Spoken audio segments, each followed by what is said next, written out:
So I'm back. It's been forever since I've actually played this game, and coming back to the new updates was a little weird. You'll see what I mean. I'm gonna try and take things slowly and just explore for a bit before making a base. I've been collecting flowers for a build later. I'm not even sure what yet, but I know I want to build a lot more than I used to. Also, I'm not entirely sure what's come out since I quit Minecraft. I know the copper stuff is supposed to be coming out in the next update, which should be cool. When I first came back, I didn't know what this firefly grass stuff was. I was so confused when I saw it. I genuinely thought it was wheat, but I was like, why does it look different? Why is it glowing? I found a lot of sheep and cows over here, and they set me up pretty well for success. Look at all the food I got from that. I'm gonna leave the chickens. The chickens are like never worth it. I end up killing them, not using the feathers, and not using the meat. So it's just not worth it. Might as well just spare them. I wouldn't care even if I made an automatic chicken farm, because I always end up getting fire aspect on my sword. So I just kill whatever's nearby for food, and it's already cooked. It honestly makes things so much easier. It was starting to get dark, but it's okay, because I can make a bed thanks to all those sheep. I'm hoping I might be able to gather a stack of each kind of flower. I saw some pumpkins off in the distance, and I realized that with all the plants I was gathering that I would soon need to find a place to stay. My other goal was to find all the tree types, and I spotted some acacia far away. I stopped to get some more flowers on the way though. The blue flowers were the ones that I really wanted, just because I think they look the best, and I think people would tend to agree with me on that. After arriving at the acacia trees, I didn't want to gather the wood, only saplings, because if I gathered the wood, then it would take up another inventory space, so I decided to only break the leaves, leaving a random barren tree in the world. I found more cows, and food is always welcome. I'm underweight, so I actually need to be eating more and gaining weight. I then spotted some mushrooms, but figured I don't really need them. But just to my left was a small vein of iron, and of course I took that. I was confused when I saw an armadillo in the distance, and I wanted to get a closer look, since I'd never seen one before, so I mined up some blocks and tried to speed bridge across, something I haven't done since my Bed Wars days.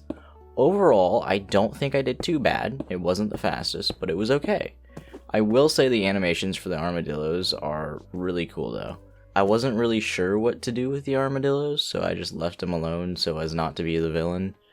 If you're wondering why I'm scaling the side of this mountain, that right there is the answer. But not only was there iron, there was also coal. I slept, gathered my resources, and left. The coal seemed really abundant, which made me think about how many biomes there are in Minecraft now, each with their own unique properties. I don't even know all the biome names anymore, and how many there are. It was really hard to resist going mining, as that's what I would usually do at this point in a survival world, but I told myself I would find a home first, even though that feels strange to do, so I kept on my journey. Look at how many chickens there are. Why are there so many chickens, dude? I saw smoke over some trees in a forest, and I figured it must be a village, so I headed that way. I found the source of the smoke, one singular floating campfire, but it was right next to a village. Look at the insane amount of obsidian I found in one chest. I also stole a villager's bed, because it was blue, and I like blue. I did give him my old plain white one, though. There was a party on the roof of the well, apparently, but I had to move on.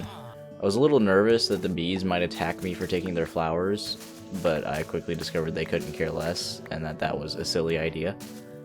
I then stumbled upon a dark oak forest with a bunch of animals conspiring about something.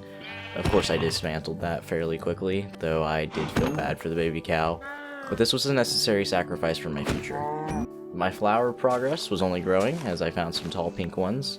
I then heard some lava right under me. I mean, imagine standing here when a creeper blows up next to you. Like, what are the chances of that happening? I found my target, a lone dark oak tree by the water. It was quickly reduced to nothing but a trunk. I left there and found it, a mountain covered in blue flowers.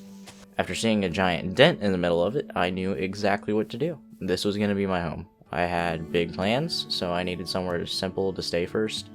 That's how my starter base came to be. But it took a stupid amount of time to get all the wood for it, since I didn't have any bones for bone meal until I explored and found a zombie spawner. I was originally just looking for skeletons to spawn, but this worked. It was extremely close to the surface, which I thought was interesting, but I didn't question it.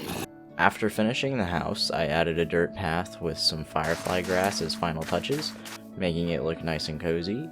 With that, my journey ends for now. I'll be back to build a better base though.